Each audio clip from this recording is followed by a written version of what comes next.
Bonjour, bienvenue dans ce cycle de webinaire en partenariat avec la Chambre de commerce et d'industrie de Genève. Aujourd'hui, on aborde le troisième épisode qui concerne comment s'occuper de votre base de données clients, c'est-à-dire d'apprendre des bases pour développer son entreprise, en particulier durant cette période de Covid-19.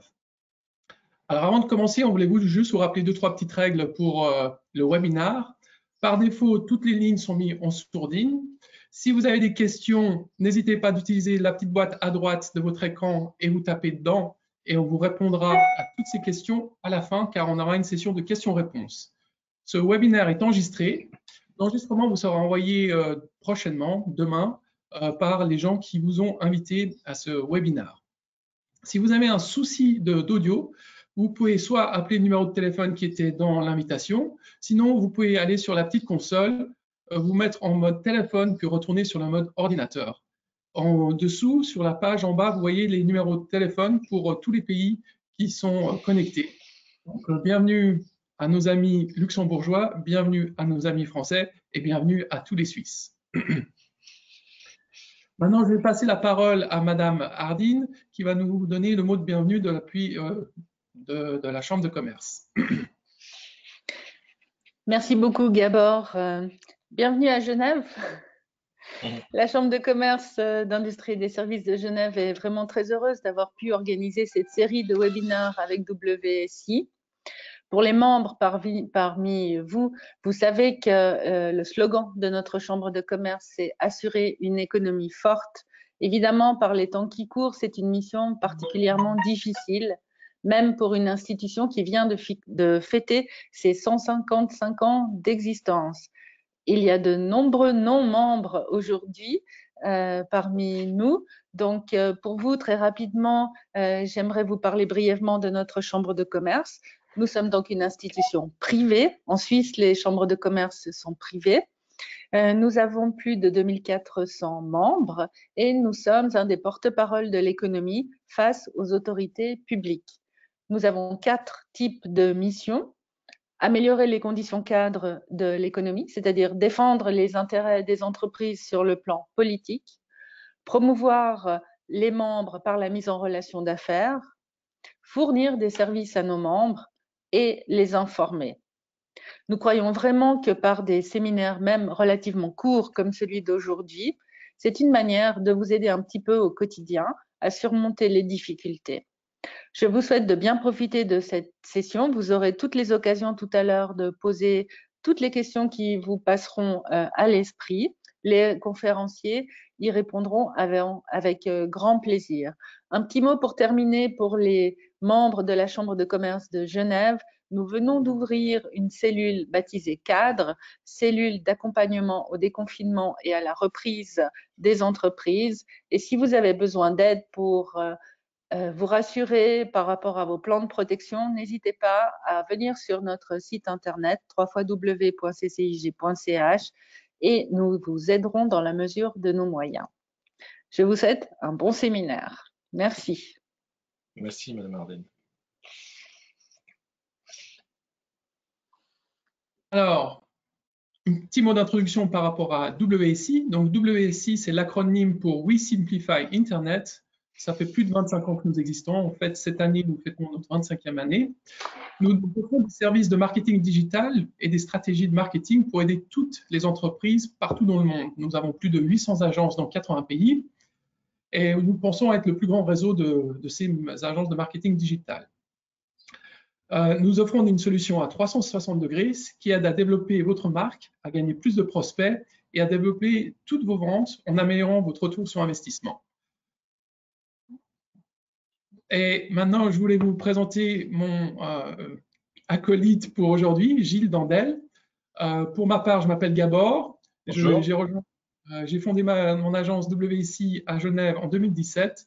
J'enseigne aussi le marketing digital à côté, ici à l'autre école de gestion. Gilles, je te laisse te présenter. Avec plaisir. Donc, je suis Gilles Dandel. Alors, je suis de l'autre côté de la frontière. Je suis côté français. Je suis pas loin de la région parisienne. Et depuis 15 ans, j'ai créé mon agence WSI. Et dans mon agence, on a 7 collaborateurs au total. et nous travaillons tous les jours à aider les entreprises à avoir un site internet efficace. Nos clients sont des TPE, PME, parfois on a des grands groupes, des très grandes sociétés, parfois nous font confiance pour les aider à développer leur stratégie marketing digital au niveau local, national, voire international.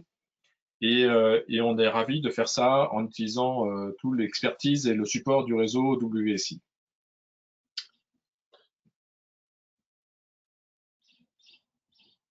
Tu nous présentes l'agenda? Je peux présenter l'agenda. Donc, aujourd'hui, on va aborder différents points. Le premier point, c'est peut-on encore se fixer des objectifs commerciaux pendant cette crise? Après, on parlera d'un CRM. Qu'est-ce qu'un CRM? CRM, c'est pour Customer Relationship Management et comment il peut aider son entreprise. Le troisième point sera quelle est la valeur ajoutée d'une solution de marketing automation. Donc, après avoir vu ce que c'est une base de données comme un CRM, on parlera d'automatisation. Après, on ira dans un aspect un peu plus pratique, c'est par où commencer. Et finalement, on parlera de l'importance de la communication et du contenu. Et les dernières 15 minutes, 10-15 minutes, en fonction du temps, on répondra à toutes vos questions et réponses que vous aurez pu poser sur la petite boîte à droite de votre écran dans la chat box. OK.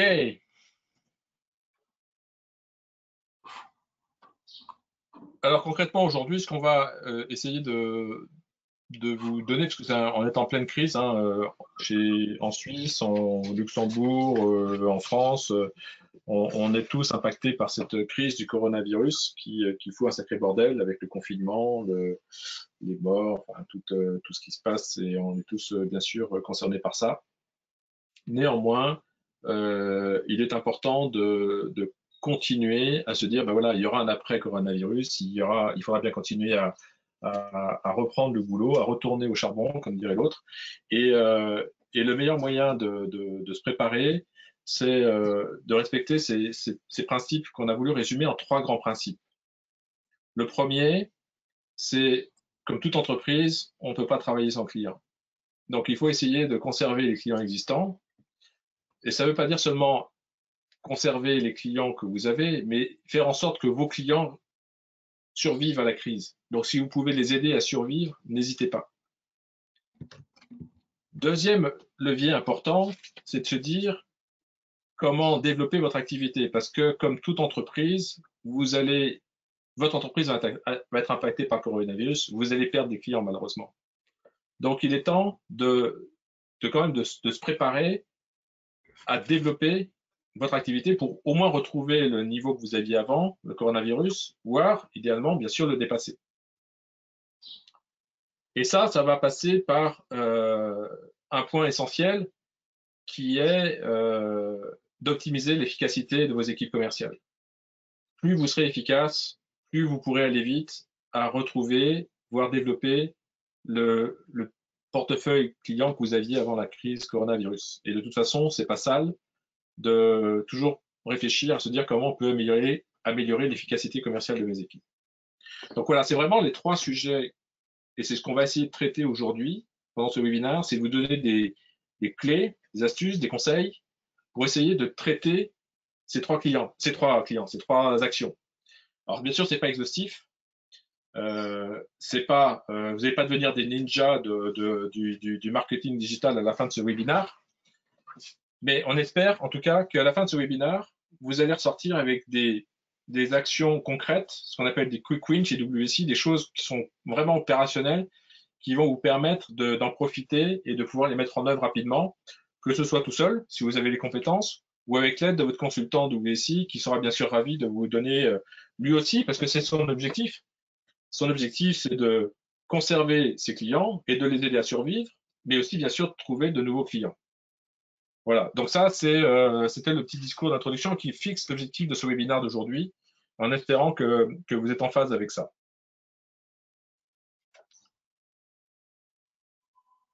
Gabor, peut-être un outil important parmi les outils qu'on va présenter, il y en a un qui se démarque. Oui, en effet. Alors, pour une fois que vous avez une bonne base de données, ou quand vous avez votre base de données de clients, c'est-à-dire votre carnet d'adresses, le point de départ, surtout de l'automatisation et de la digitalisation, c'est l'emailing. Et pourquoi l'emailing? Parce qu'il a été démontré plusieurs fois que c'est un des outils les plus efficaces pour la conversion. Ce qu'on entend par la conversion, c'est-à-dire transformer un internaute, c'est-à-dire quelqu'un qui vient d'Internet, on peut l'appeler aussi un socionaute s'il vient d'un réseau social, ou un mobinaute s'il vient depuis son smartphone. Ben, le but, c'est de transformer ce visiteur qui vient sur votre site web en soit un prospect, c'est-à-dire qu'il laisse ses coordonnées et vous dit « je suis intéressé que vous m'appeliez, je suis intéressé que vous m'envoyiez un devis », ou soit directement en tant que client si vous avez une boutique en ligne, c'est-à-dire du e-shop. Donc ça, c'est un point très important. Et quand on fait les calculs de retour sur investissement, le ROI, on se rend compte que l'emailing est la méthode la plus rentable, c'est-à-dire que généralement, pour 1 franc investi, 1 euro investi dans une solution d'e-marketing, on peut générer jusqu'à 40 à 50 francs euros de chiffre d'affaires. Et c'est de loin la tactique la plus rentable de toutes les méthodes numériques. La deuxième, généralement, c'est le SEO, c'est-à-dire le référencement naturel. Mais l'emailing, c'est aussi un outil essentiel pour la communication. Ça vous permet d'envoyer le bon message au bon moment à la bonne personne. Parce que si vous avez son email, c'est forcément la bonne personne. Parce qu'il ne vous donnera pas son email s'il ne pense pas que vous aurez un contenu ou un message pertinent. Ce qui est aussi intéressant avec l'emailing, c'est qu'on peut l'interfacer avec plein d'autres outils. C'est-à-dire qu'on peut le connecter avec son site web, on peut le connecter avec sa base de données, mais on peut aussi le connecter avec son système de facturation.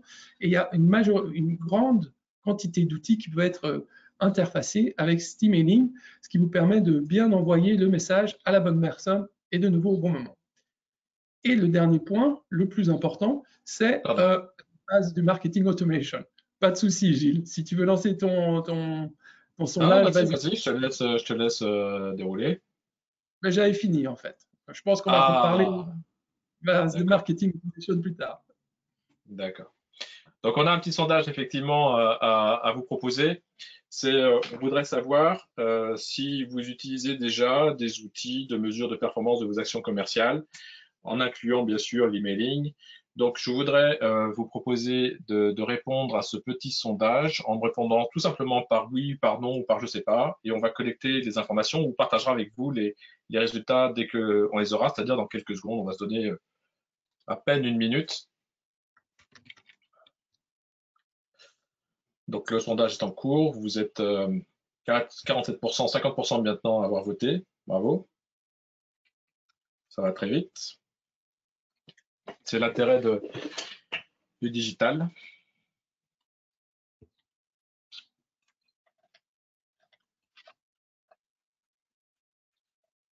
Alors, pendant que vous répondez, vous réfléchissez, je vais vous donner des petites informations sur ce webinaire. Vous étiez plus de 200 aujourd'hui à vous être inscrits à ce webinaire.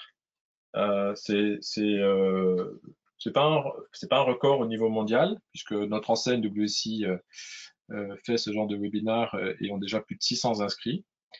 Mais pour un webinaire local, on est vraiment très satisfait du taux d'inscription et de participation, puisque vous êtes nombreux, là aussi, à participer en ligne à notre webinaire. Donc ça, on voulait vraiment vous remercier pour ça, pour votre participation. Donc là, vous avez été aussi nombreux à répondre. On en est à 69%. Bon, ça me paraît un bon chiffre. On va arrêter là et je vais vous partager les résultats. Alors, c'est assez équilibré, vous allez voir. Il y a 49% qui ont déjà mis en œuvre des solutions d'optimisation marketing digital, mais il y en a encore 49% qui n'ont pas fait. Puis il y en a 2% qui ne savent pas. Donc voilà, on espère qu'à la fin de ce webinaire, on vous fera un autre sondage similaire pour voir si ce qu'on vous a dit, ça vous a donné envie, vous a éclairé, pour vous dire, pour ceux qui ne savent pas, qui sont dans la colonne non, on espère que vous serez plus nombreux à nous dire, oui, on voudrait aller plus loin. D'accord ? On va reprendre le cours de notre webinaire. Hop. Normalement, vous devez voir mon écran. Je vérifie. Tu confirmes, Gabor? C'est bon, l'écran est bon? Sondage rapide, je vois pas les diapositives. Tu vois pas les diapositives? Non. On a eu la dernière fois, on a eu un petit moment de de flottement et j'espère que ça ne va pas recommencer. Bizarre ça. Bon. On est toujours sur le sondage. Tiens, ça c'est bizarre. On va arrêter de montrer l'écran. Donc je vais remontrer l'écran. Et je montre le son. Voilà. Bizarre. Il y a un petit bug là sur le sondage. Ça fout le bordel sur la présentation. Ok. Bon, on revient. Super. Donc merci en tout cas d'avoir répondu à ce questionnaire. Et c'est toi qui présente ça, Gabor? Je ne me rappelle plus. Alors, la 10, je vais présenter la 10 avec plaisir. Donc, maintenant, on va parler de ce qu'on a mentionné dans l'agenda, le CRM. Le CRM, c'est l'acronyme d'un terme en anglais qui dit Customer Relationship Management. Alors, qu'est-ce que c'est? C'est un outil, une base de données, en fait, qui a permis de remplacer ce qu'on faisait à l'époque où chacun avait son Rolodex ou son carnet d'adresses, ou après, les gens un peu plus digitaux, ils ont commencé à faire des fichiers Excel, et chacun avec sa version. Et le CRM, ça permet de fusionner toutes ces différentes informations sous un même outil, et c'est toutes les informations qui sont associées à un contact ou à une entreprise. Ça permet vraiment de gérer dans un outil centralisé, et maintenant ces CRM généralement sont dans le cloud, donc ils sont disponibles à tout moment, à tout le monde, ceux qui ont les accès à ce CRM. Ça vous permet vraiment de bien gérer toutes les relations avec vos clients existants et vos prospects, c'est-à-dire les clients futurs. Donc, ils stockent, protègent et présentent toutes les données d'une manière organisée. Et cette organisation, elle est généralement prédéfinie lorsque vous prenez l'outil, mais vous pouvez la customiser, vous pouvez la personnaliser en fonction de votre besoin, en fonction de l'organisation de votre entreprise. C'est très intéressant avec ce CRM, c'est qu'il enregistre après toutes les interactions de tous les contacts dans cet outil.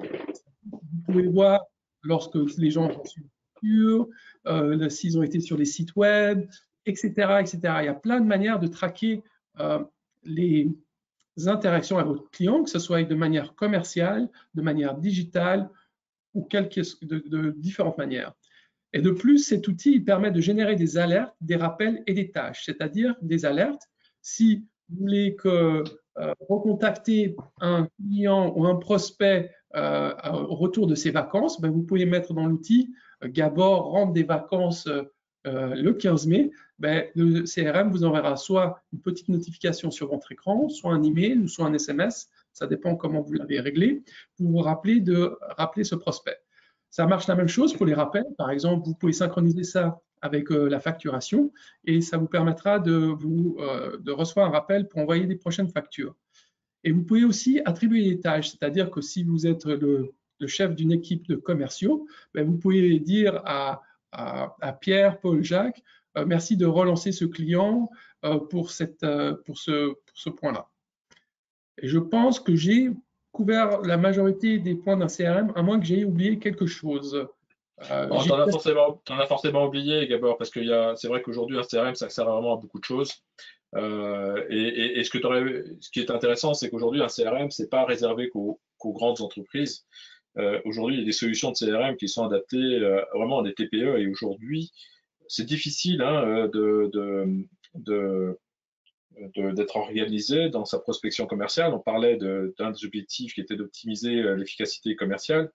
C'est pareil, si vous n'avez pas d'outils qui permet de mesurer l'efficacité de votre processus de vente, je veux dire, on ne peut pas améliorer ce qu'on ne mesure pas. Donc, en ayant ce ratio de suivi, de conversion de vos prospects, de vos devis, de vos ventes, il sera pour vous difficile de savoir ce qu'il faut améliorer. Donc, le CRM, un des principaux bénéfices d'un CRM, c'est de pouvoir justement avoir un outil qui va centraliser vos opérations, le résultat de vos opérations commerciales afin que vous puissiez vous améliorer vous-même, améliorer votre entreprise, votre organisation et votre équipe.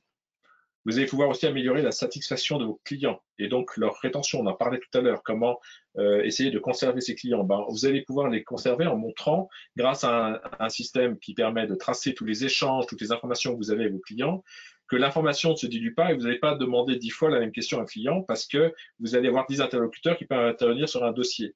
Dans un CRM, tout est tracé. Donc, quel que soit l'intervenant qui va récupérer la fiche d'un client, il va retrouver tout l'historique des échanges et va être capable d'être beaucoup plus efficace par rapport à votre client qu'il aura au bout du fil ou par email. Donc ça, c'est vraiment important, hein. Je veux dire, on est tous aujourd'hui agacés de voir qu'on est des numéros et que les gens ne se rappellent pas qui nous sommes. Et combien de fois ça m'est arrivé de râler, mais même face à des grands groupes, hein, je ne vais pas citer de nom, mais c'est facile d'en trouver. Je pense que vous en connaissez vous aussi sans doute. Dans des grands groupes où on a l'impression qu'on répète 10 fois notre besoin et on sent que l'information ne circule pas. Et il n'y a rien de plus agaçant que ça à un moment donné, surtout à une ère où on est de plus en plus digital. Donc je pense que tout le monde fait des progrès, mais ce qui est intéressant, c'est que les grands groupes ne sont pas en avance, pas plus en avance que nous. Enfin, ils sont plus en avance, mais c'est tellement compliqué leur truc que parfois des structures plus petites, plus agiles, permettent d'avoir des résultats plus efficaces. On parle encore d'efficacité opérationnelle, donc ça me fait une transition directe là-dessus, puisque vous allez pouvoir mesurer ainsi l'efficacité de vos équipes. Vous allez faciliter la communication interne, hein, puisque vous avez tout centralisé dans un outil, et surtout, toutes vos données seront protégées, complètement sécurisées, et on sait bien aujourd'hui qu'avec les RGPD en France, et je pense qu'en Suisse, vous avez la même problématique, c'est-à-dire que les données de vos clients, surtout si c'est des données personnelles, mais aussi les données sensibles, doivent être protégées, suivre des règles de gestion de confidentialité et vous assurer que n'importe qui ne peut pas exploiter votre base, l'exporter pour s'en servir ou la revendre à des copains. Donc ça, aujourd'hui, c'est des choses qui sont essentielles. Et si vous voulez faire de l'emailing et si vous n'avez pas de système qui permet de tracer, de respecter la réglementation RGPD, vous risquez des problèmes. Et ce n'est pas le moment d'en rajouter, puisque vous en avez d'autres déjà plus importants à gérer. Donc voilà ce qu'on pouvait donner comme bénéfice. Et encore une fois, Gabor, je pense qu'il y en a encore plein d'autres. C'est ce qui nous semble être le plus important aujourd'hui à vous indiquer. Oups, pardon. Pas de souci. Le troisième outil qu'on voudrait vous montrer aujourd'hui au sujet de comment gérer sa base de données de clients, c'est ce qu'on appelle le marketing automation. Donc, au début, on a parlé d'email marketing, d'automatisation d'emailing. Ensuite, on a parlé du CRM, c'est-à-dire la gestion de votre base de données clients. Et maintenant, la troisième couche qui vient au-dessus de ça, c'est ce qu'on appelle le marketing automation. Et c'est pas possible d'avoir un bon marketing automation si vous n'avez pas un bon CRM, parce que le CRM est la base, le fondement de tout marketing automation. Donc, l'avantage de ce marketing automation, c'est d'automatiser des tâches marketing qui étaient faites manuellement.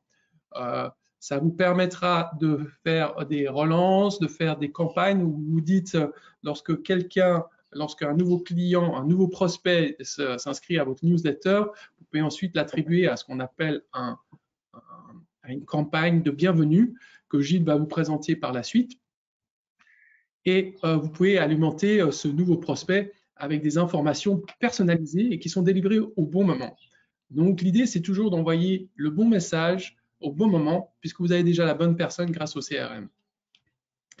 Et cette manière de travailler, c'est une façon que nous, on nomme dans notre jargon un email dopé. C'est un email sous stéroïde.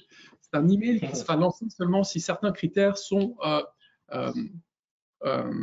comment on dit, meet, si certains critères sont cochés.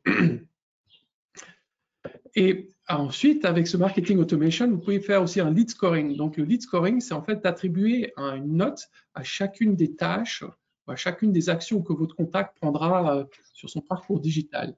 Et par la suite, en fonction de son score, ça pourrait être aussi un élément de déclenchement pour envoyer des bons messages, pour l'inciter à faire à consommer chez vous.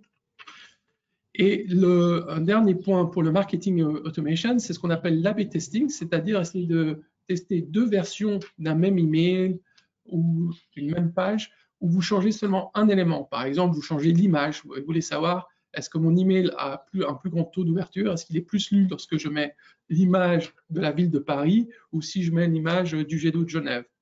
Mais on peut aussi faire ce testing, c'est-à-dire ces essais avec plusieurs variables, d'où le terme un peu barbare de multiple variables testing. Et tout ça, c'est toujours dans l'optique d'améliorer vos campagnes, c'est-à-dire que ça génère de plus en plus d'interactions, d'engagement avec vos clients et vos prospects pour générer du chiffre d'affaires. Je crois que tu as un petit schéma à nous montrer à ce sujet, Gilles.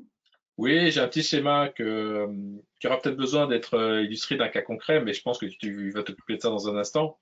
Mais en fait, c'est un slide qui résume le parcours d'achat d'un client. Aujourd'hui, c'est un slide qui nous a été fourni par notre partenaire Google. Donc, c'est Google, vous savez, c'est une petite boîte qui vient des États-Unis, là, qui a été née d'ailleurs, qui est née après WSI.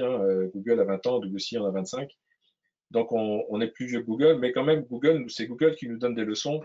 Et notamment, ils nous apprennent que, quelle que soit l'activité, B2B, B2C, le parcours d'achat d'un client se déroule en 3 grands moments.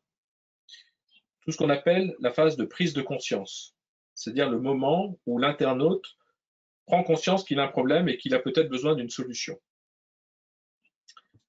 Vient ensuite la phase d'intérêt. Une fois qu'il est convaincu qu'il y a une solution qui peut exister sur le marché, il va essayer de chercher les meilleures solutions. Il va fouiller, il va creuser, il va essayer de se forger une conviction et de faire ce qu'on appelle une shortlist de solutions qui peuvent répondre à son besoin.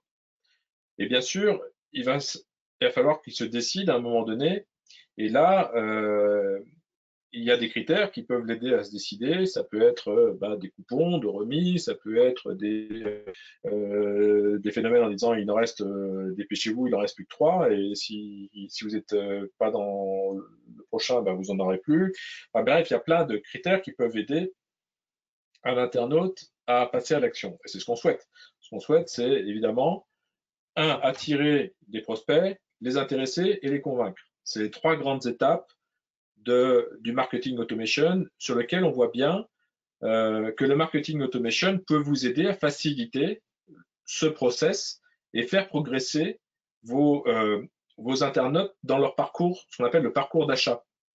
Et on voit bien que l'internaute, il va utiliser de plus en plus Internet, et en ce moment encore plus que d'habitude, parce que le confinement oblige, il passe beaucoup plus de temps sur Internet, et donc il va passer plus de temps à se renseigner, à s'intéresser et idéalement acheter.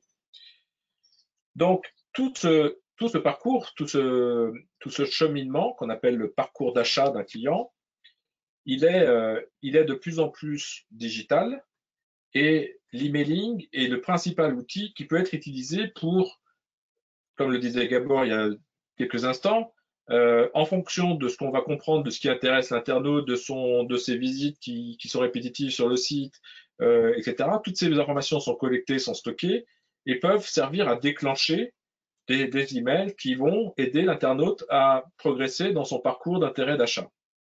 Manuellement, c'est impossible. On peut pas faire ça à la main. C'est juste, on n'est pas des machines, on n'est pas 24 heures sur 24 à suivre là.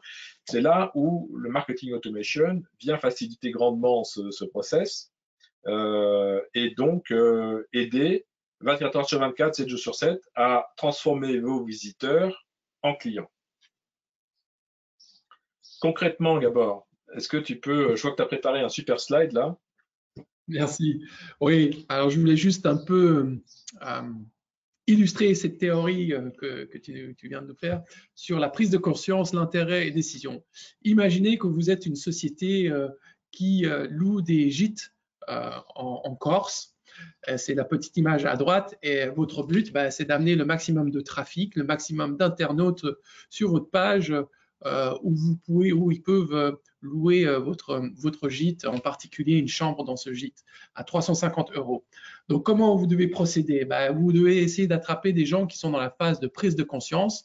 Et généralement, ces gens-là, ils vont taper un mot, ce qu'on appelle un mot-clé, une requête sur Google, ou ils vont regarder ça sur d'autres supports. Ils vont dire « envie de vacances ». Et quels seraient les mots-clés? C'est où partir en vacances cet été. Et là, on a mis une image du monsieur qui porte ses sandales au bureau. C'est qu'il a vraiment envie de rêver quand il est au travail. Et après, une fois qu'il a fait ça, il peut tomber sur une page où il peut télécharger ce qu'on appelle un e-book, un guide, qui lui listera quelles sont les meilleures destinations de vacances cet été en France. Et ensuite, il se dit « Ah ouais, bien », et il tombera sur la page qui mentionne la Corse comme lieu de destination agréable pour passer des vacances en été. Et là, bah, il est plus dans une phase d'intérêt, ce fameux internaute, et maintenant il va approfondir ses recherches et il voudrait savoir plus de choses. Quels sont les types de vacances qu'on peut avoir en Corse? Donc là, idéalement, si vous pouvez lui soumettre un contenu grâce au marketing automation, qui serait un guide des vacances en Corse, bah, ça serait une façon de faire mûrir ce prospect en ce qu'on appelle un prospect chaud, et dans le but de lui faire revenir un peu plus loin lorsqu'il sera intéressé de louer un gîte en Corse du Nord, par exemple. Il recevra le troisième e-book, un troisième guide, qui serait tous les gîtes de France en Corse. Et là, bien évidemment, vous aurez votre hébergement qui sera listé. Est-ce que j'ai bien résumé et synthétisé ta théorie, Gilles? Bah, je pense effectivement que ce que tu expliques là, c'est que c'est plus facile de convaincre un acheteur d'acheter ton gîte si tu sais que ce produit-là peut l'intéresser, que c'est d'essayer de le mettre en évidence sur la toile en disant acheter ma semaine de vacances en Corse. On voit bien que l'internaute on va pousser à la bonne information au bon moment, au bon internaute, parce qu'on a compris, grâce à son parcours, ses visites, au marketing automation, enfin bref, tout ce qu'on a pu mettre en place, on saura que ce guide-là, ce gîte-là en particulier, peut l'intéresser parce qu'il veut partir au bord de mer, parce qu'il veut partir en Corse, parce qu'il veut partir en famille, qu'il cherche plutôt un gîte et que c'est les périodes qui lui correspondent. Donc là, effectivement, quand on a récupéré toutes ces informations, grâce au marketing automation et le process de workflow qui vont inciter à faire mûrir le prospect dans son parcours d'intérêt d'achat, eh ben, on va être capable à un moment donné de lui pousser l'offre qu'il ne pourra pas refuser parce que ça correspond pile poil à son besoin. Et vu le prix et vu le fait que c'est maintenant qu'il faut qu'il se décide parce que dans l'heure qui suit, il n'y en aura peut-être plus, bah, il va peut-être être décidé à l'acheter et vous aurez atteint votre objectif qui est de remplir votre gîte cet été. Et on sait que c'est important, ce sera important pour tous nos hébergeurs cet été. Voilà, c'est un exemple parmi d'autres, hein, mais en tout cas, merci Gabor, je pense que c'était très clair de pouvoir illustrer ça. Et effectivement, l'intérêt enfin encore une fois, l'internaute, on ne sait pas quand il viendra sur votre site. Il peut arriver à 3 heures du matin, il peut arriver entre midi et 2, et vous n'allez pas laisser des commerciaux attendre qui viennent visiter votre site. Donc, il faut que vous ayez mis en place ces outils qui vous permettent de l'aider l'internaute à progresser tout seul dans son parcours d'achat avec les informations que vous allez lui pousser régulièrement. Et ce qui est aussi intéressant dans ça, c'est pendant son parcours d'achat, pendant son voyage toile, il va nous laisser plein d'informations, plein de traces qu'on pourra utiliser plus tard. Bien sûr, bien sûr, bien sûr. Et c'est exactement ça, c'est que grâce à ces échanges, ces différentes interactions qu'il va avoir avec le site, on va pouvoir segmenter sa base de données, c'est-à-dire que automatiquement la base de données on va pouvoir mettre en place des règles qui vont dire bah tiens si ce monsieur il renseigne le formulaire en disant qu'il veut partir en famille, ben on va mettre dans la case des prospects qui ont une famille, qui sont et que l'accord c'est une décision qui les intéresse. Bref, on peut segmenter et enrichir sa base de connaissances, sa base de données avec toutes les informations qui vont être collectées au fur et à mesure que l'internaute revient. Et on voit bien que les fichiers Excel aujourd'hui, c'est plus possible. On ne peut pas faire ça avec un fichier Excel. Si on n'a pas un outil, une base de données qui nous permet d'exploiter et que cette base de données soit fiable, pertinente, ça protège aussi votre image de marque. Vous imaginez, là, vous connaissez vos clients, vos prospects, vous êtes capable de les reconnaître et de les identifier, vous passez comme quelqu'un qui s'intéresse vraiment à ses prospects et ses clients, et donc ça pour votre image de marque, c'est important. Et évidemment, plus vous aurez de données, plus vous serez capable de prédire même le comportement de vos clients, à tel point qu'aujourd'hui, on est capable de dire, pour les clients qui ont un certain historique dans leur base de données de CRM, on est capable de prédire le chiffre d'affaires qu'ils vont faire en faisant telle ou telle opération marketing. Parce qu'on sait combien il y a de clients potentiels dans telle base, combien de produits, combien de gens sont intéressés par tel produit, etc. On est capable, et en extrapolant sur les taux de conversion qu'on a eu sur les campagnes précédentes, on est capable de faire ce qu'on appelle du marketing prédictif. Et bien sûr, il ne faut pas faut pas être voilà, complètement idiot. Si on peut vendre plus à un prospect, il faut pas se gêner. Je veux dire, comme on le connaît mieux, on va être mieux capable de lui proposer de faire de l'upsell, peut-être, parce qu'on sait que les gens qui ont acheté ça ont aussi acheté ça. Je veux dire, nos amis Amazon, ils nous démontrent tous les jours, hein. Quand vous allez acheter un produit sur Amazon, ils vous disent, ah ben tiens, les clients qui ont acheté ça, ils ont aussi acheté ça. Pourquoi ils vous proposent ça? C'est parce qu'ils ont justement cette connaissance de leur base client. Alors là, ce qu'on voulait vous montrer, ou ce que je voulais montrer dans cette diapositive, et merci de l'avoir inséré, le Gilles, c'est un petit screenshot, une capture d'écran d'un outil de marketing automation qu'on abordera plus tard. Et si tu peux appuyer encore une fois sur la touche, je voulais zoomer la partie où vous voyez comment cette personne, cet internaute qui a été tracé, a fait. Donc, vous voyez qu'il est venu sur votre site internet. Il a consulté 8 pages en total et vous pouvez voir que la première page qu'il a consultée, c'est la page d'accueil. Après, il est allé sur votre page, et là, en l'occurrence, c'est un site qui fait de la traduction, sur la page des devis. Et avant de demander un devis, il s'est dit, est-ce que c'est une société qui a des bonnes références? Est-ce que je peux lui faire confiance? Donc, il va vérifier vos différentes références. Là, il mûrit sa décision, il revient sur la page « Contactez-nous ». Il se dit, ouais, est-ce que je contacte? Non, peut-être je vais prendre directement un devis. Donc, il retourne sur la page devis. Ça, c'est déjà la 5e page qu'il consulte. Et ça fait déjà un petit moment qu'il est resté sur votre site web. Et là, il se dit, ah, mais il y a encore un truc que je voulais vérifier. Donc, il retourne sur la page d'accueil. Et finalement, il finit sur la page de « Contactez-nous » où il donne toutes ses coordonnées. Il dit pourquoi il voudrait qu'on le contacte. Et il arrive sur la dernière page. C'est une page qui clôt ce qu'on appelle la conversion. C'est une page de remerciement, de confirmation de prise de contact. Et grâce à ces informations et grâce à ce parcours que vous voyez de cet internaute, vous comprenez quels sont les besoins ou quelles sont les intentions de cet internaute. Et ça, c'était un exemple de voir quelles sont les données qu'on peut obtenir grâce à ces outils de marketing automation. Et aussi, grâce à ce parcours, on peut aussi faire de la prédiction de comportement, comme Gilles le mentionnait précédemment. Je crois que tu voulais aussi montrer un autre extrait de cet outil, Gilles. Oui, clairement, parce qu'une fois qu'on a fait donc ça, en général, les outils de CRM permettent de faire plusieurs choses. Ils permettent de faire stocker les données des clients et ils permettent de suivre la performance des opérations marketing, de savoir par quel canal un lead est arrivé, quelle est l'efficacité de mes campagnes de référencement naturel, de référencement payant, d'emailing, de réseaux sociaux. Donc ça vous permet d'avoir un tableau de bord vraiment fiable sur l'efficacité de vos opérations marketing, mais ça permet aussi d'aller bien au-delà, c'est-à-dire que ça permet d'aller, et on en parlait tout à l'heure, l'efficacité de vos opérations commerciales, et de dire et d'avoir ainsi une vision sur votre portefeuille de clients, mais vos portefeuilles d'opérations, d'opportunités en cours, qui sont peut-être détaillés sur chacune des étapes de votre process de vente, qui sont, j'ai un client qui est en phase de proposition, j'ai un autre qui est en phase de démo, j'ai un autre qui est en phase d'évaluation, et j'ai un autre qui est en phase de négociation. Et chacune de ces opportunités étant valorisée, affectée à un commercial, avec un pourcentage de chances qui progresse au fur et à mesure que l'opportunité se déplace vers la droite.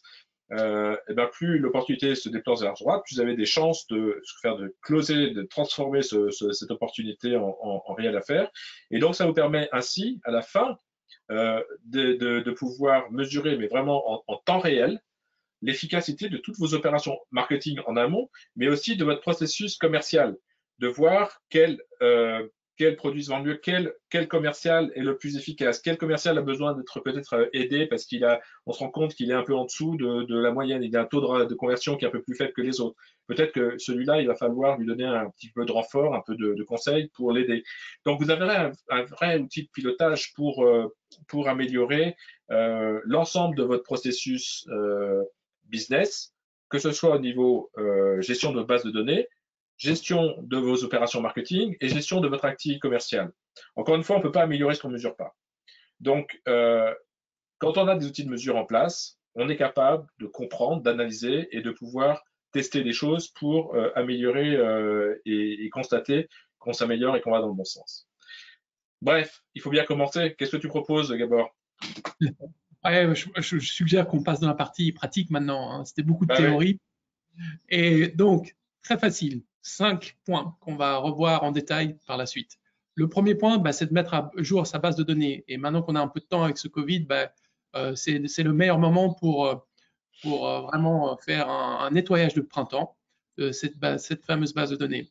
La deuxième étape, bah, c'est de recenser de tous les outils de communication qu'on a existants et de bien comprendre comment on peut mieux synchroniser tout ça en adaptant nos communications, ce qui est le troisième point, suivi de réimaginer ce qui est possible. Donc là, c'est une petite activité de brainstorming et comment je peux réengager une communication saine et constructive avec ma clientèle et mes prospects. Et le dernier point, comme tu le mentionnais, on ne peut pas progresser, on ne peut pas améliorer ce qu'on n'arrive pas à mesurer. Donc il faut mesurer, tester, apprendre de nos erreurs pour s'améliorer et optimiser. Alors je te passe la parole pour rentrer dans la première action qui est de mettre à jour sa base de données. Oui, effectivement, sa base de données, c'est essentiel. Vraiment, je voudrais vous poser une question, mais bon, on n'a malheureusement pas le temps, il faut qu'on avance. Mais vous, dans votre tête, est-ce que vous êtes sûr, enfin dans votre tête, dans votre entreprise, est-ce que vous êtes sûr d'avoir une base de prospects, de clients qui soit complète, à jour et qui soit accessible par l'ensemble de vos collaborateurs dans un seul fichier ou dans un seul système? Est-ce que votre système de facturation est connecté à cette base de prospection de clients? Est-ce que tout ça c'est unifié, intégré, ou est-ce que vous avez d'un côté le fichier Excel du dernier salon auquel vous avez parti? Alors, le dernier salon, il date peut-être ce sera avant le confinement, mais vous voyez ce que je veux dire. On a tous, à un moment donné, plein de fichiers qui sont épars, et peut-être que dans ces fichiers-là, vous avez vos meilleurs futurs clients. Donc, il est important à un moment donné que ces données-là soient agrégées, consolidées dans un outil qui va vous permettre de ne pas oublier un prospect qui pourrait devenir un futur client très important pour votre entreprise. C'est essentiel, je veux dire, vous avez peut-être des pépites qui sont réparties sur des feuilles, sur des cartes de visite, des trucs. C'est essentiel d'avoir un outil qui permet de consolider tout ça. Et est-ce que vos équipes, vous-même, si vous êtes tout seul, je ne sais pas, est-ce que vous avez le temps? Est-ce que vous passez le temps nécessaire à exploiter et mettre à jour ces données? Donc, il faut des outils simples. Il ne faut pas que ce soit forcément très compliqué. Il faut que ce soit efficace, simple et vraiment partagé, accessible par tous. Voilà, ça, c'est le premier conseil qu'on pourrait donner. Le deuxième, c'est recenser, organiser vos contenus. Donc, avant de rentrer dans le détail, je voulais juste faire un rappel, et c'est vraiment un principe de base, et c'est connu de tous les marketeurs. Bah, les gens, ils préfèrent ce qu'ils connaissent déjà. Donc, plus ils se sentent familiers et proches de vos contenus, plus ça sera facile. Et il y a ce fameux adage qu'on utilise dans le marketing, on dit il faut voir 7 fois un message avant de l'avoir compris. Donc, qu'est-ce que vous devez faire concrètement? Moi c'est plus ça, mais je ne suis pas doué. Je confirme. Merci d'avoir tendu la perche. Donc, qu'est-ce qu'il faut faire? Il faut examiner tous les contenus existants. Qu'est-ce que ça veut dire? Regardez tous vos pages web, regardez vos réseaux sociaux. Si vous faites des pubs en ligne sur Google Ads ou Facebook ou qu'importe la plateforme, regardez ces annonces et essayez d'être sûr que ce soit en ligne avec le contexte actuel, c'est-à-dire ce contexte où il y a beaucoup d'incertitudes, où les gens ont certaines sensibilités, certaines peurs, et il faut faire attention de ne pas les froisser. Si vous pouvez réadapter vos contenus par rapport à ce contexte, ce serait déjà une très bonne étape. Ensuite, il faut essayer d'organiser de nouveau ce contenu en fonction de ce contexte par le profil de client. Donc, vous aurez des gens qui seront peut-être un peu plus anxieux que d'autres, certains clients, et il faudra essayer de reformuler vos messages, vos contenus, afin de prendre en considération ces nouveaux aspects qui n'existaient pas auparavant. Et quand vous faiêtre ça, il faut aussi essayer de le séquencer par rapport à ce fameux parcours d'achat que Gilles nous a montré avant avec la prise de connaissance, prise de décision, etc. Et le dernier point que je voulais mentionner, c'était de revoir comment vous utilisez ce qu'on appelle les études cas, des case studies, ces exemples de vos clients que vous avez obtenus, ou comment vous utilisez les recommandations des clients, et comment vous pouvez prendre chacun de ces commentaires et les replacer dans le contexte actuel du Covid, et surtout motiver les gens à vous contacter pour cette relance économique qui va être bientôt. Et comme peut-être on ne l'a pas assez mentionné, il y aura certainement de la casse. Et pour minimiser cette casse, il faut essayer de rassurer au maximum les gens. Le troisième point, c'est adapter vos communications. Et je pense que tu voulais nous parler de ton client CG Traduction, là. Oui, c'est un de mes fidèles clients. Ça fait plus de 11 ans maintenant qu'on travaille ensemble et que j'accompagne depuis donc maintenant 11 ans à refaire son site internet, sa visibilité sur les moteurs de recherche, sur les réseaux sociaux, etc. Et c'est une société qui est spécialisée dans la traduction et l'interprétariat, et l'interprétariat de conférences. Donc vous imaginez bien qu'en période de crise comme maintenant, les conférences, c'est un peu délicat. Donc cette société a été impactée comme beaucoup d'autres dans toutes les sociétés événementielles par cette crise et elle a réagi pour proposer des solutions d'interprétariat à distance, c'est-à-dire qu'elle est là pour être aujourd'hui avec nous pour traduire ce webinaire dans plusieurs langues. C'est pas ce qu'on lui a demandé parce qu'on fait en zone francophone et ça nous va bien, mais il existe aujourd'hui ce genre de solution. Et c'est pareil, elle a communiqué en expliquant qu'effectivement, qu'en raison de la pandémie, ils ont adapté leur organisation, donc ils gardent le contact avec leurs clients, ils les informent sur le fait qu'ils essayent de s'adapter, ils essayent d'évoluer, et c'est important ce discours-là parce que ça permet de montrer à leurs clients qu'ils n'attendent pas que le train passe, ils se bougent, ils essayent de changer les voies pour le mettre sur des destinations qui vont permettre de survivre et de continuer à se développer et continuer à servir dans les mois et les années à venir. Donc c'est juste un exemple je trouve un bon exemple d'une société qui réagit, qui se laisse pas abattre et qui fait des efforts pour montrer à ses clients qu'ils essaient d'évoluer et de proposer des services complémentaires. Et clairement, les clients sont réceptifs à ce genre de message. Les clients aident les commerçants ou les sociétés qui s'impliquent dans l'effort de surmonter la crise. Et comme ils communiquent et qu'ils essayent d'apporter de la valeur, et ben ces clients-là vont continuer on l'espère en tout cas, à continuer à travailler avec eux. Enfin, en tout cas, c'est un point fort. Gabor, je voulais juste attirer ton attention sur que le temps passe malheureusement et il faudrait peut-être qu'on accélère un petit peu. D'accord. Alors, je vais accélérer. Donc, comme tu disais, les clients, ils aiment qu'on est solidaire, mais il faut aussi peut-être être un peu plus créatif, sortir un peu des sentiers battus. Et là, l'idée, c'est de faire un brainstorming. Donc, je vais le faire rapidement. Qu'est-ce qu'on pourrait changer par rapport à sa démarche commerciale actuelle? C'est peut-être donner plus d'accès libre à ses produits, plus de démos, donner des rabais pour un nouveau service en ligne que vous avez maintenant digitalisé partiellement, faire plus de pages FAQs. Donc, FAQs, c'est des pages où on répond aux questions typiques de notre client. Passer à la vidéo, beaucoup plus facile de passer des messages en manque de présentiel grâce à la vidéo, mais aussi on peut faire des séances virtuelles, des formations en ligne. On peut élargir son offre de service parce que maintenant on est digital et on a moins besoin de se déplacer. Un autre axe de brainstorming, c'est de penser quels sont les partenariats qu'on pourrait faire avec des marchés transverses, c'est-à-dire des gens, des industries ou des sociétés qui ciblent la même clientèle que vous, mais ne vous les piquerait pas parce qu'ils ne proposent pas les mêmes services. Donc, dans notre cas d'agence de marketing, nous, c'est généralement intéressant d'essayer de cibler des clients qui sont, moi, je fais des partenariats avec des coachs, par exemple, parce qu'ils ciblent aussi les dirigeants et tout ça, et on essaye de trouver des synergies. Quelque chose qui est en train de s'envoler, c'est faire des e-cadeaux, c'est-à-dire des cadeaux électroniques sous forme de coupons, d'envoyer des petites vidéos sympas. On peut aussi faire des rabais pour des renouvellements en avance d'abonnement. Et le dernier point, c'est de communiquer de vos services qui ne nécessitent pas de rompre cette fameuse distance sociale des 2 mètres. Alors bien sûr, c'est des exemples parmi d'autres, mais en tout cas, ce qu'il faut comprendre, c'est vous avez plein d'idées. Là, je pense Gabor vous a donné quelques pistes. Bien sûr, la liste n'est pas exhaustive et c'est pas l'objectif.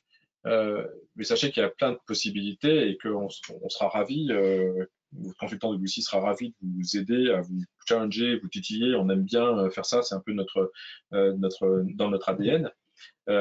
Mais ce qui est encore plus dans notre ADN, c'est de vous aider à mesurer l'efficacité de tout ce que vous faites.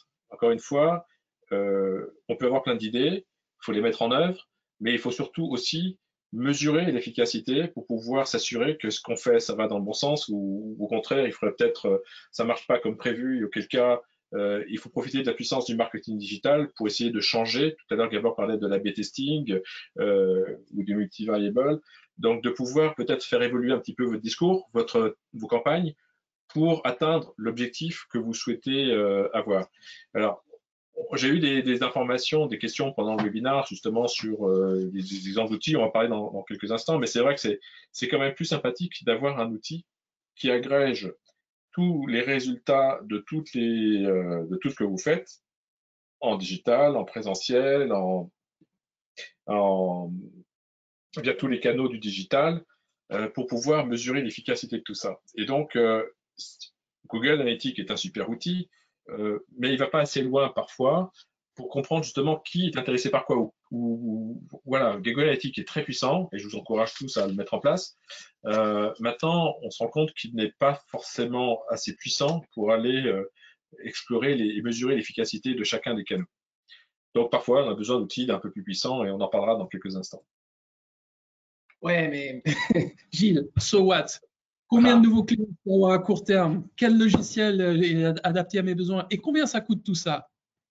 Salaud, j'étais sûr que tu allais me poser cette question-là. Ouais. Alors, en fait, c'est une vraie question et en fait, on va vous retourner cette question-là. On va vous reposer la question en vous disant d'abord, quels sont vos objectifs? Imaginez que vous avez un objectif de faire une croissance de 100 000 $. Ça pourrait être 1 million de $, ça peut être peu importe les chiffres. Donc, vous avez cet objectif d'augmenter votre chiffre d'affaires de 100 000 $.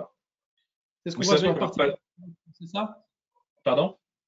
C'est le tableau qu'on voit sur la partie gauche. C'est ce qu'on voit sur la partie de gauche. Votre revenu goal, vous avez un objectif de 100 000 $ qui est en gras et vous savez que votre panier moyen, c'est d'environ 1 000 $. Ça veut dire que vous devez atteindre 100 nouveaux clients. 100 fois 1000, 100 000. On est d'accord? D'accord. OK. Donc 100 nouveaux clients, comment vous faites pour avoir 100 nouveaux clients grâce à votre site Internet ou grâce à toutes les opérations que vous allez pouvoir faire et mettre en place? Ben, si on imagine qu'entre vous avez un taux de conversion de 50%, ce qui est vraiment très optimiste, entre toutes les différentes étapes, depuis un visiteur inconnu jusqu'à ce qu'il devienne client, qui sont les étapes qui sont développées dans ce qu'on appelle le funnel stage ou l'entonnoir de conversion. Ça, c'est le tableau. On est d'accord? Tableau de droite. Vous allez voir qu'il va peut-être vous falloir avoir plus de 3200 prospects pour arriver à avoir ces fameux 100 clients. Donc, vous imaginez bien que 3200 prospects ou visiteurs, c'est difficile de gérer ça à la main. C'est là où l'importance du marketing automation intervient. Donc, les 3200 visiteurs vont pouvoir être qualifiés, nurturés pour qu'ils se deviennent des 1600 leads. Les 1600 leads vont devenir 800 marketing qualified leads. Et ces 800 qualified leads, à un moment donné, ils auront, comme tu l'as expliqué Gabor, ils ont montré un intérêt suffisant pour dire, ah, là, à ce stade-là, ce lead-là, il doit être contacté par un commercial. Avant, c'est trop tôt parce qu'il est en phase d'intérêt, réflexion. Mais là, maintenant, il est suffisamment mûr, il rentre dans la phase de décision et il est important qu'un commercial rentre en contact avec lui. Et donc, vous allez concentrer vos commerciaux. On vous disait tout à l'heure, optimiser votre efficacité opérationnelle, votre efficacité commerciale. Et bien, ça commence par ne pas gâcher, par ne pas décourager vos commerciaux à devoir traiter 3200 prospects qui ne sont pas encore mûrs, qui ils sont pas prêts à acheter. Vos commerciaux, il faut les mettre à travailler au moment où ils doivent intervenir, c'est-à-dire sur la phase de closing, sur les 400 qui ont déclenché un signal en disant là, ils sont prêts à devenir des clients si on fait notre boulot. Et donc là, ce sont des sales qualified leads qui vont peut-être déclencher des opportunités et grâce à l'effort de vos commerciaux, devenir des clients. Voilà. Donc ça serait de dire qu'il y a 400 personnes qui ont demandé un devis. Et afin d'avoir 400 demandes de devis, il faut que je puisse toucher 3200 personnes.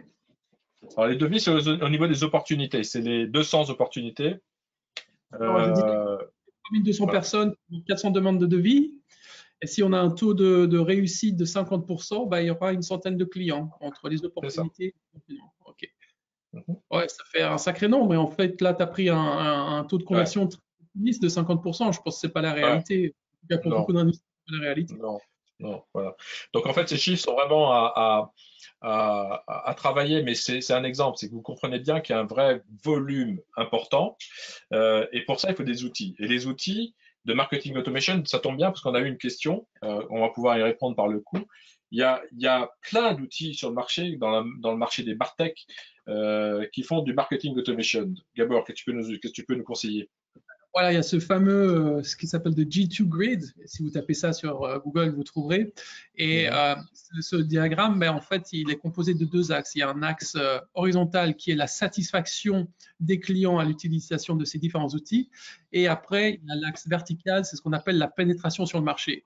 Et quand vous regardez, en fait, le carré en haut à droite, c'est les leaders, c'est-à-dire que tout en haut, vous avez HubSpot, c'est le logo de HubSpot. Juste en dessous, en bleu, vous avez le logo de ActiveCampaign. Un peu en dessous, il y a Mailchimp. Et je crois que tu veux nous parler un peu de HubSpot, par exemple. Oui, tout à fait. Moi, ça fait longtemps qu'on travaille avec, on l'a dit, 25 ans d'ancienneté. On les a vus arriver, ces sociétés, on les a vus éclore, on les voit se développer. Et HubSpot est une société qui a carrément explosé, qui est cotée en bourse, qui est devenue une société internationale. Enfin, ils font un travail de fou.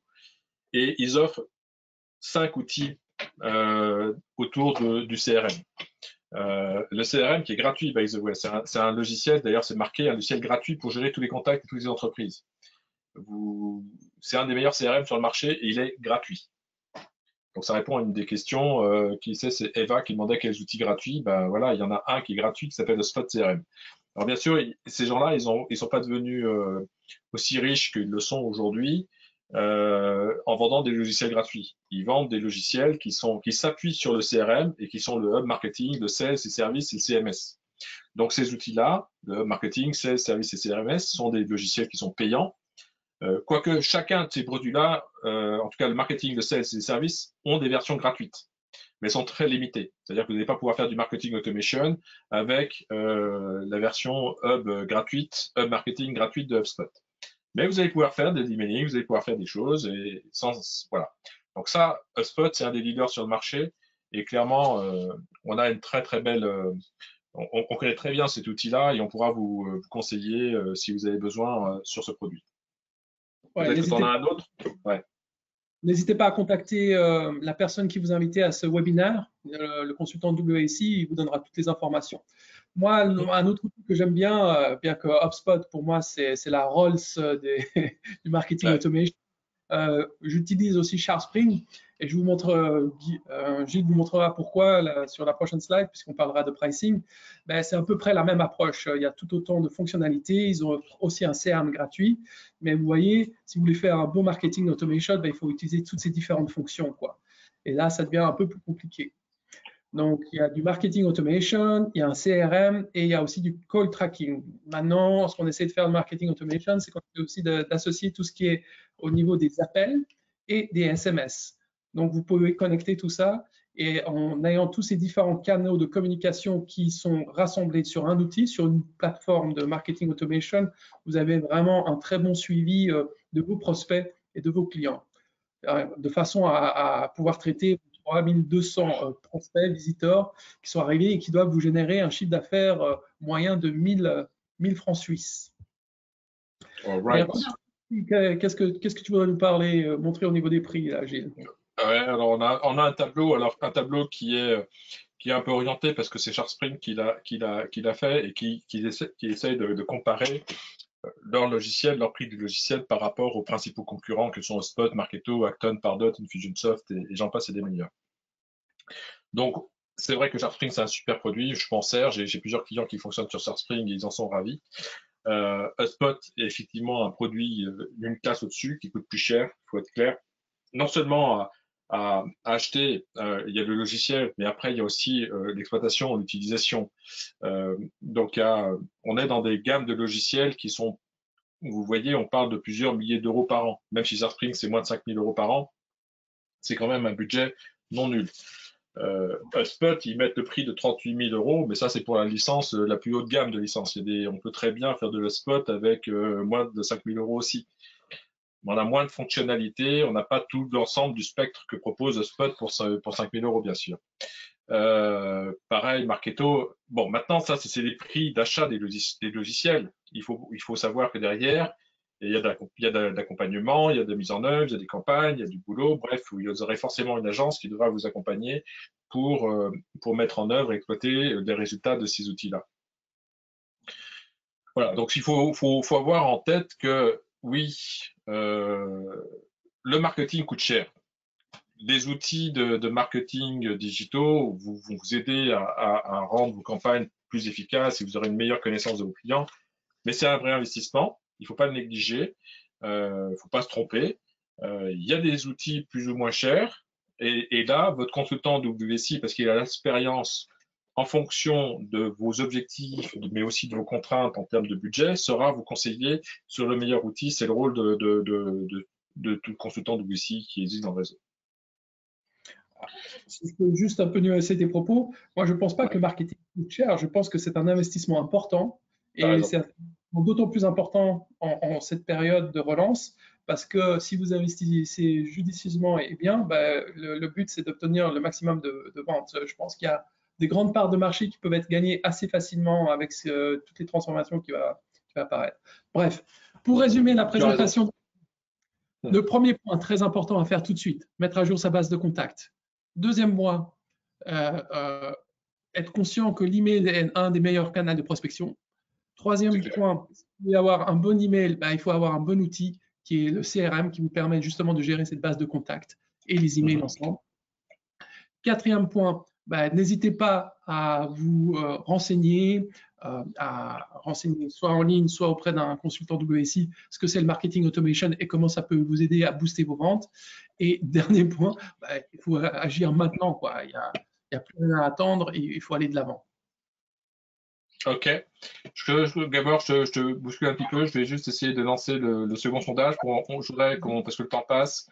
Et on voudrait savoir si ça vous incite, ce qu'on vous a raconté, si ça vous incite à vous lancer à investir, et le terme est bien choisi, tu as raison, à investir dans des outils de marketing digitaux qui vont vous aider à optimiser la performance. Donc on vous laisse quelques secondes pour répondre. Vous êtes 42, 44 à avoir répondu.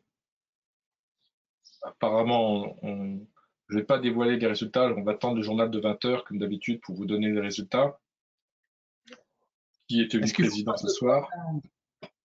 Hein? Je compte jusqu'à 10, 9, 8, 7, 6, 5, 4, 3, 2, 1. Bing! Quel est le résultat? Je suis impatient. Tu es impatient toi aussi. Hein? Allez, je partage les résultats. Voilà. Wow. Gros changement quand même. Et on a fait un gros changement. Je pense qu'on a réussi à convaincre pas mal de gens qu'il fallait investir dans le marketing digital. Et il y en a beaucoup qui ne savaient pas, qui sont encore, qui hésitent. Mais en tout cas, le nombre de non a considérablement baissé. Donc, merci. Ouais, je pense que ça, c'était vraiment un des résultats qu'on espérait. Parce qu'on souhaite vraiment vous encourager, vous inciter à aller dans le marketing digital et parce que c'est aujourd'hui le meilleur canal pour vous développer rapidement. Ouais. Alors Gilles, je vais te poser des questions qu'on a là sur la truc. Donc la première question, c'est quels sont les outils de CRM? Je crois qu'on les a mentionnés et vous pouvez de nouveau utiliser, on vous enverra les diapositives et vous pouvez consulter. Il y a une deuxième question de Fabien qui dit « Êtes-vous partisan d'un bon logiciel pour chaque tâche ?» mais entre parenthèses, email, CRM, automation, ou d'un all-in-one. Et après, il continue, il dit, mais souvent mauvais car envoi d'emails en masse, par exemple, qui partent des CRM, finissent en Suisse, dans 90% des cas en spam. Exemple, Zoho. Qu'est-ce que tu en penses? All-in-one, des solutions indépendantes. Moi aujourd'hui, il y a tellement de solutions qui sont toutes. Vous pouvez utiliser plusieurs outils, mais assurez-vous que tout soit intégré dans un seul outil type HubSpot ou un autre, parce que ça devient tellement compliqué si vous essayez de mesurer la performance de tout, de chaque truc sans avoir un outil intégré qui peut vous permettre d'unifier la performance de vos campagnes. Vous allez juste être désespéré et vous serez incapable de mesurer l'efficacité. Donc moi aujourd'hui, à partir du moment où vous utilisez plus de 3, et le chiffre est pas très important, hein, plus de 3 canaux pour développer vos ventes, c'est-à-dire email, référencement naturel, référencement payant. Si vous n'avez pas un outil unifié qui vous permet de suivre ça, vous risquez de ne pas être en mesure de prendre les bonnes décisions. Ce qui se passe, c'est qu'à chaque interface, il y a des fuites et on perd de la donnée. C'est très difficile de bien calculer et d'avoir un bon suivi. Question suivante de Marina. Quel outil d'email marketing CRM vous conseillerez? Alors, ça dépend de vos besoins et je pense que la personne la plus à même, c'est le consultant qui vous a invité. Il vous posera quelques questions, il voudra comprendre quel est votre business model, quel est votre type de clientèle, quels sont vos objectifs. Clairement. Quel outil? Donc, la majorité des outils qu'on a présentés, généralement, ils ont une petite fonction gratuite. Ce qui est standard maintenant, c'est d'avoir le CRM. Et après, dès que vous voulez aller un peu de l'avant, ça devient payant, quoi. Et les critères, c'est la taille, le nombre de contacts ou le nombre d'emails envoyés. Il y a plein de différents critères et c'est assez compliqué. De nouveau, une autre question de Fabien. Certains considèrent HubSpot comme un peu old school par rapport à des solutions comme Plexi. Qu'est-ce que tu en penses? Alors, old school, en fait, HubSpot, c'est quand même une société jeune. Ils ont été créés en 2006, c'est pas si vieux que ça. Ils ont explosé là ces 5 dernières années. Quand je dis explosé, c'est vraiment, ils ont vraiment décollé. Je pense que Pledzi, c'est un acteur qu'on connaît. Je pense qu'ils devraient bien avoir la puissance et la notoriété de HubSpot qui fait un travail de fou. On les connaît bien, Pledzi, on a des clients qui l'utilisent. Il y a plein d'outils qui sont très bien et Pledzi en fait partie. Donc moi, je ne dirais pas de mal ni de l'un ni de l'autre. Je pense que c'est toujours pareil, c'est trouver le bon outil adapté à vos besoins et vos contraintes.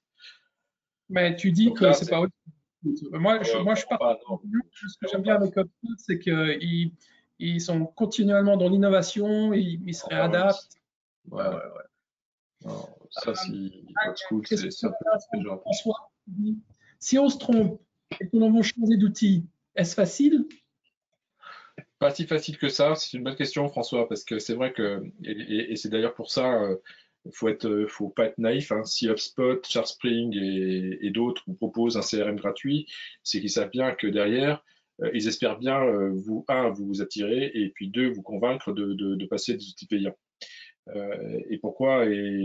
Parce que ils ont des sous, bien sûr, mais parce qu'ils savent bien aussi qu'à un moment donné, quand vous allez comprendre la puissance de tout ce que vous allez obtenir avec tout ça, ce sera difficile de changer. C'est toujours possible. On peut toujours changer d'outil. Là, je suis en train d'accompagner une société qui quitte Microsoft Dynamics pour aller vers HubSpot, justement. Donc, c'est un gros projet. Mais l'enjeu est critique pour l'entreprise. Aujourd'hui, ils ont un outil qui n'est pas adapté à leur organisation et leurs objectifs. Et ils ont étudié et ils considèrent que HubSpot, c'est le produit qui reviendra le mieux à leurs besoins. Donc voilà, c'est le genre de choses on rentre c'est comme changer de système d'information, on rentre dans des outils qui sont importants. C'est pas facile, mais c'est pas impossible. Et voilà, pour répondre, c'est les fameuses forces de Porter qui disaient ils essayent de diminuer au maximum les barrières d'entrée à obtenir. Ils font des barrières de sortie quand même assez compliquées. Prochaine question de Eva. Comment ne pas se faire pister ou tracer dans l'utilisation personnelle d'Internet? Il ne faut pas aller sur Internet. Je pense que c'est une bonne réponse. Oui. Alors ça, je pense que c'est une question qui est intéressante d'un point de vue individuel, mais d'un point de vue de marketeur, de commercial, ça devient problématique. Prochaine question de Fabien. Y a-t-il un CRM qui est interfaçable avec une app de facturation Bildoo? Oula, ça devient très pointu, je ne pourrais pas répondre. Tu connais Bildoo? Non, pas encore, mais j'ai hâte de découvrir ça. Si vous voulez m'en dire plus, je serais ravi de vous aider sur Bildoo. Je ne connais pas, mais on apprend des choses tous les jours chez WC, donc on sera ravi d'en apprendre un peu plus, il n'y a pas de souci. Ouais. De nouveau, Fabien, et c'est l'avant-dernière question. Une agence comme WC peut-elle nous faire profiter de ces outils en mutualisant les coûts? Oui, bien sûr, on peut. Alors, tout dépend ce que vous voulez dire par mutualiser les coûts, parce qu'un CRM, c'est quand même propre à une société. Donc, je ne vais pas vous partager mon CRM avec vous. Mais effectivement, comme on négocie avec nos partenaires des tarifs négociés. Donc, on a une force d'achat un pouvoir d'achat qui est important et on en fait profiter nos clients. Donc, si c'est ça l'objet de la question, oui, on peut vous aider à obtenir des prestations que vous ne pouvez pas vous acheter en étant tout seul, ça c'est clair. Ça d'une part, mais d'autre part, je voulais quand même attirer l'attention de Fabien que ce qui coûte cher, c'est pas vraiment l'outil, c'est toute la mécanique qui est autour et tous les contenus qu'il faut créer. Hein. C'est ça qui prend beaucoup de temps et chronophage et qui coûte finalement dans une solution de marketing automation. Et la dernière question de Xavier, y a-t-il une taille critique d'entreprise pour justifier l'investissement du marketing digital? Oui, il y a une taille critique. Je dirais que c'est 1. À partir de 1. Non, mais c'est vrai, sérieusement. Aujourd'hui, quelle entreprise, qu'elle soit une TPE, une PME ou un grand groupe, peut se priver de l'emailing. Et déjà, quand on fait de l'emailing, on est dans le marketing digital. Donc aujourd'hui, ce n'est plus un choix. Je veux dire, le marketing digital, on est tous rentrés dans cette ère-là et on va y aller de plus en plus. C'est d'ailleurs pour ça qu'on a écrit un bouquin qui s'appelle Digital Minds pour aider justement les entreprises à comprendre l'importance de ces nouveaux outils, de ces nouvelles tactiques et de l'impact que ça a sur l'organisation et sur l'appropriation de ces outils par les différents acteurs concernés. Donc aujourd'hui, toutes les entreprises de toute taille sont impactées par le marketing digital et ceux qui n'en sont pas convaincus, je pense qu'ils ont du souci à se faire. Alors, moi, je voulais amener un autre éclairement à cette question. Moi, je pense que la vraie question à se poser, c'est pas est-ce qu'il y a une taille critique, c'est quel est mon retour sur investissement. Donc, le savoir, c'est combien j'investis dans le marketing pour obtenir combien de chiffre d'affaires. Et là, bah, ça dépend fortement de vos services et aussi de votre type de cible de clientèle, quoi. Si vous vendez des articles à 1 franc ou à 1 euro, ce sera beaucoup plus difficile que si vous vendez des solutions, comme on mentionnait avant, à 1000 euros ou 1000 francs suisses, quoi, pour avoir un bon retour sur investissement. Vous voulez nous présenter le temps passe, ouais, le temps passe parce qu'il est déjà, désolé, on a dépassé un petit peu, mais c'était un sujet qui était difficile de traiter en 1 heure. Passionnant. Ça t'a passionné, je sais, je te passionne, Gabor.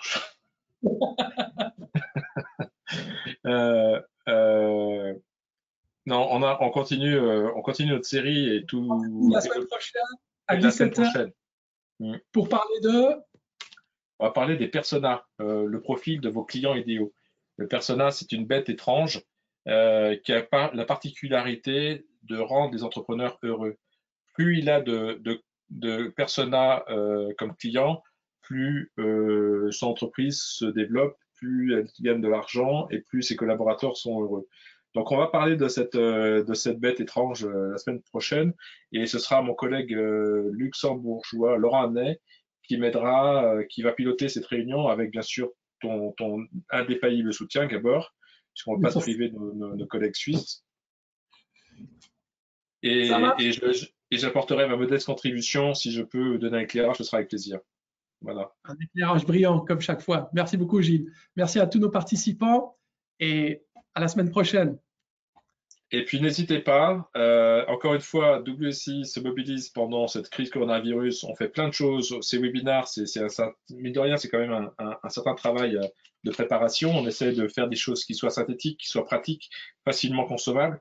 C'est le travail de l'ensemble du réseau WSI qui est porté aujourd'hui par Gabor et moi, qui sera porté par Laurent et il y a eu Marion et demain il y aura Jean-Pierre et après-demain il y en aura encore d'autres. Donc on est tous mobilisés dans le réseau WSI Monde mais aussi France pour vous donner, pour vous préparer ce genre de petites conférences qui ont pour objectif de vous faire grandir sur l'importance du marketing digital. Donc, remerciez votre consultant qui vous a invité.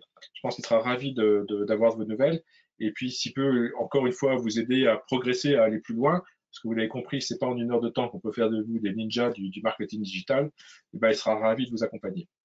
Merci à toi, Gabor. Merci à tous et au plaisir de vous retrouver la semaine prochaine. À bientôt. Au revoir. Au revoir.